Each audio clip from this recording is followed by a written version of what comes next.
queremos saber cómo están de adelantados y en la discusión de los escenarios. Miren, las dos cosas corren paralelas. Creo que el punto de partida que hay que subrayar es que hoy el Instituto Nacional Electoral está colocado en esta circunstancia producto de una decisión irresponsable de la Cámara de Diputados.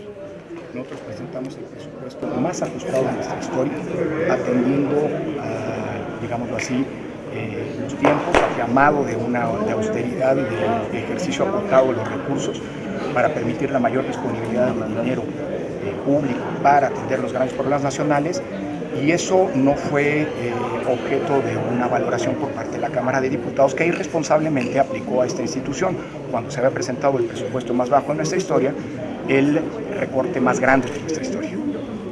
Eso evidentemente coloca a la institución en una situación muy grave en términos de riesgo para poder cumplir con las funciones constitucionales que tiene asignadas. Eso detonó en los días pasados, desde finales del año pasado, como lo hice público, un acercamiento con las instancias del gobierno federal, concretamente con la Secretaría de Gobernación y con la Secretaría de Hacienda, para tratar de generar suficiencias presupuestales para el INE que le permitieran cumplir con a cabalidad por la vía presupuestaria con todas sus responsabilidades en términos de atribuciones constitucionales, particularmente aquellas que no son permanentes, sino que son parte de lo que se denomina como proyectos especiales para este año. Para el presupuesto de proyectos especiales para 2019, el INE había pedido 1.200 millones de pesos, de los cuales 619 millones corresponden a los gastos que son indispensables para poder participar en las 5 elecciones locales. El recorte de 950 millones de pesos evidentemente pone en riesgo todos los proyectos especiales del instituto y en primera instancia y de manera preocupante para nosotros, por supuesto, la posibilidad de que el INE participe en la organización de estas 5 elecciones. Adicionalmente, el escenario se complejizó con la lamentable tragedia en la que en el estado de Puebla pierden la vida el senador Moreno Valle y particularmente la gobernadora de esa entidad, lo que abre la inevitable, digámoslo así, disyuntiva de hacer además una 6ª elección en 2019, que será la más grande de todas las que se van a realizar. Puebla tiene el 5º padrón electoral del país y solo Puebla tiene un monto de casillas equivalente a la mitad del resto de las 5 entidades. Para decirlo en otras palabras, en las 5 entidades tenemos previsto instalar 16.000 casillas, en Puebla, solo Puebla, son casi 8.000 casillas.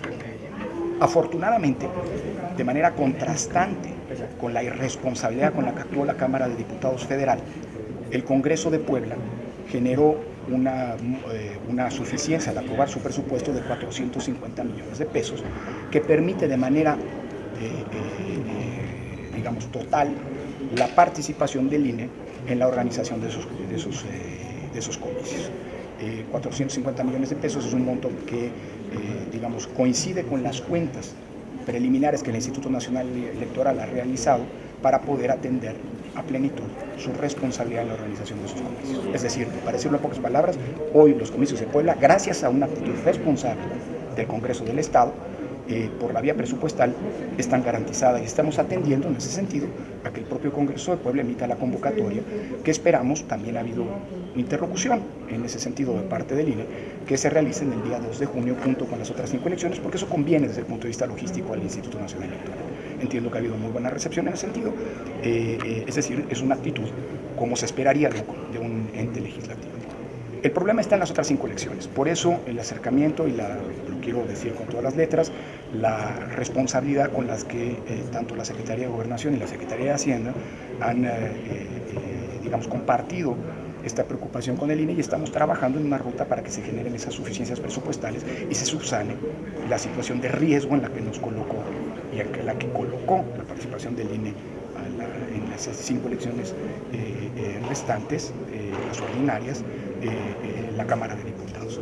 No estamos avanzando, estamos en esa ruta, confío, espero en que ese dinero pueda generarse en el propio instituto, con lo cual, si bien tendremos que atender un recorte no menor, porque teníamos un presupuesto ajustado, tendríamos en ese caso que asumir, esto implicará la cancelación de proyectos, en fin, medidas extraordinarias, en fin, alrededor de 330 millones de pesos, que es el diferencial entre 619 y los 950 millones de pesos que determinó la Cámara de Diputados. Ese es el escenario en el que estamos trabajando, ojalá y lleguen a buen puerto las negociaciones que estamos teniendo con el gobierno federal.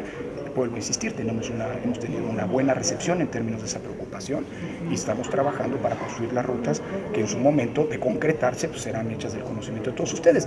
Obviamente todo esto implica pues, que seguimos trabajando paralelamente en todas aquellas determinaciones que tendremos en su momento que conocer en el Consejo General para poder hacer el ajuste correspondiente y absorber el recorte que irresponsablemente y por cierto sin ninguna justificación ni motivación determinó arbitrariamente la Cámara de Diputados. En ejercicio de sus atribuciones, sin duda, pero toda atribución en un Estado constitucional democrático de derecho tiene que motivarse, cosa que no ocurre, por cierto. ¿Se está platicando con el gobierno federal como mediador? Porque se supone que el Congreso, la Cámara de Diputados es la que debería de... Estamos hablando de una solución que se construiría directamente entre el Instituto Nacional Electoral y el gobierno federal. No estamos involucrando a la Cámara de Diputados, que es la que nos colocó en este problema. Evidentemente se trata de una solución atípica, pero que atiende a la responsabilidad del INE por un lado y del gobierno federal por el otro, para no crear un problema de gobernabilidad en las 5 entidades que van a elecciones ordinarias. Esta suficiencia que se pide, que se autoriza, que va avanzando, ¿serían los de 300 millones de pesos? No, es lo que pedimos para las elecciones para la participación del INE en las elecciones locales, que es un monto de 619.2 millones de pesos. Consejero, también nos decían los consejeros ayer, Ciro Murayama y Marco Baños, que están tratando de no tocar la plantilla laboral para el recorte. Así es. Pero tenemos estudios de empresas privadas y el Contralor hablando de la duplicidad de funciones, de que estaba yo checando el número de trabajadores en 2017 a 37,000, no comparable en 2018 por los CAES, pero 37,000, etcétera. ¿No tendría también que hacerse una modernización para justamente adecuar la plantilla y con eso también paliar un poco el tema del recorte? Qué bueno que preguntas eso, Aurora. Mira, no hay ningún estudio de ninguna empresa privada sobre la plantilla laboral del INE. Bueno, el IFE, pues. Sí, pero el IFE no es el INE. El INE tiene un montón de atribuciones nuevas. El INE fiscaliza, por ejemplo, no solamente los gastos federales, sino también los gastos locales de los partidos políticos. El INE además participa en elecciones locales y no ha habido un solo año desde que el INE fue constituido en el que no haya habido una participación en alguna elección local, cosa que no hacía el IFE. El IFE no se puede comparar con el INE. Quien lo compare está engañando al público. Así que no hay ningún estudio respecto a la plantilla laboral del INE, primero. Segundo, precisamente en virtud de lo que han sido señalamientos de la Contraloría, este es el primer año, y si no me creen, consúltenlo con el Contralor, en el que trabajando de la mano con la Contraloría, con el órgano interno de control del instituto, logramos volver después de un proceso electoral a la misma plantilla laboral que teníamos antes del proceso electoral. Es decir, hoy el INE tiene el mismo número de trabajadores que tenía antes de que arrancara el proceso electoral de 2017-2018.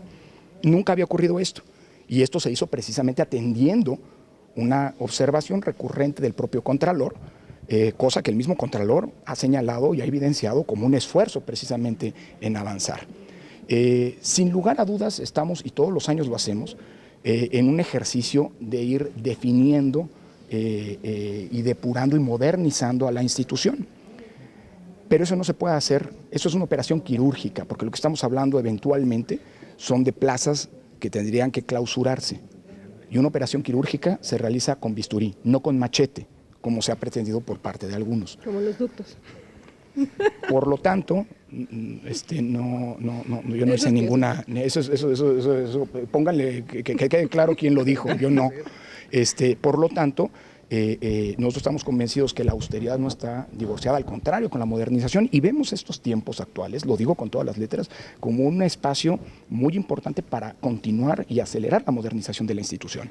Pero lo digo con todas las letras, y esto es importante como un mensaje hacia dentro del instituto y hacia afuera. El INE hoy no tiene detectados una plantilla sobrante y no estamos en la lógica de ajustarnos a lo que la Cámara de Diputados ha determinado pensando en un despido de personal.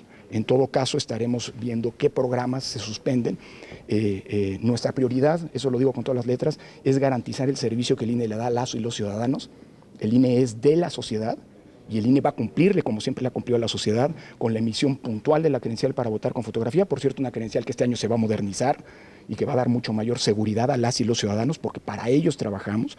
Va a fiscalizar puntualmente a los partidos políticos, a las y los candidatos en las campañas, va a monitorear todos los espacios de radio y televisión para garantizar que las obligaciones, ahora ya no solamente en materia electoral, sino también frente a las otras instancias del gobierno, cumplan los concesionarios. Acabamos de firmar un convenio con la Secretaría de Gobernación que le va a ahorrar a la Secretaría de Gobernación varios cientos de millones de pesos por un servicio que antes se contrataba con particulares y que ahora el INE gratuitamente le brindará, en una lógica de corresponsabilidad de esta institución, como siempre hemos sido. El INE trabaja con sinergias con otras instancias del gobierno, el INE trabaja con respeto y con defensa de nuestra autonomía, y el INE trabaja para las y los ciudadanos. Consejero, los 70 de... entonces. No vamos a tomar ninguna medida a pesar de la irresponsabilidad con la que se nos ha tratado presupuestalmente por la Cámara de Diputados. Nosotros vamos a hacer, esa irresponsabilidad no la vamos a transmitir, no la vamos a asumir nosotros y no vamos a ser irresponsables con las y los ciudadanos. Eso sí lo digo con todas las letras. En 2019, a pesar de la irresponsabilidad de la Cámara de Diputados, el INE va a cumplir con su responsabilidad entregando puntualmente las credenciales a todas aquellas ciudadanas y ciudadanos que lo soliciten. Ya se va modernizada, ¿no? Claro, por supuesto, porque el INE trabaja para las y los ciudadanos. Dos preguntas nada más de mi parte. Los 70 despedidos que hubo a fines de año, justamente fue este ajuste que dices de eso es parte de lo que se tomó, de las decisiones que se tomaron en el presupuesto, en el proyecto de presupuesto de este año, para lograr la meta convenida con el Contralor de volver a la misma plantilla que se tenía después de la elección, antes de que esta comenzara. Y sí, son algunos despidos de plazas fundamentalmente eventuales, producto de una reestructura menor que nos permitió llegar a este objetivo de que el INE no creciera. O sea, el crecimiento de la plantilla del INE en 2018, desde el momento en que arrancó el proceso electoral y hasta que terminó, es de 0. Lástima que esto no fue tomado en consideración porque quienes tienen la obligación de garantizar por la vía presupuestal a todos los órganos del Estado mexicano el cumplimiento de sus obligaciones. Pero, sin embargo, el INE va a seguir cumpliendo con sus funciones constitucionales y brindándole a las y los ciudadanos el servicio que estamos obligados a darles. Y la segunda, consejero, sobre el tema de Puebla justamente. Los consejeros del INE tienen facultad de atraer la elección de Puebla. Si 4 de ellos, entiendo, lo proponen así al Consejo General. ¿Se está analizando justamente atraer esa elección? Bueno, el INE está comprometido, gracias a la responsabilidad del Congreso de Puebla, no al federal, al de Puebla, que generó las suficiencias presupuestales, insisto, necesarias para que el INE y el OPLE, en su caso, participemos en la organización de esta elección sin problemas presupuestarios. El INE está en la lógica de que esa elección se va a realizar, al menos en lo que el INE le corresponde constitucionalmente, participando como coorganizador con el OPLE en esa elección. Por lo demás, pues ahí está muy clara la Constitución. Existe la facultad de atracción, pero eso tiene que ser una decisión que, a petición o bien del OPLE o bien de 4 consejeros del Consejo General, y con el voto de al menos 8 de los miembros de este órgano colegiado, de la instancia de dirección del INE, se determine.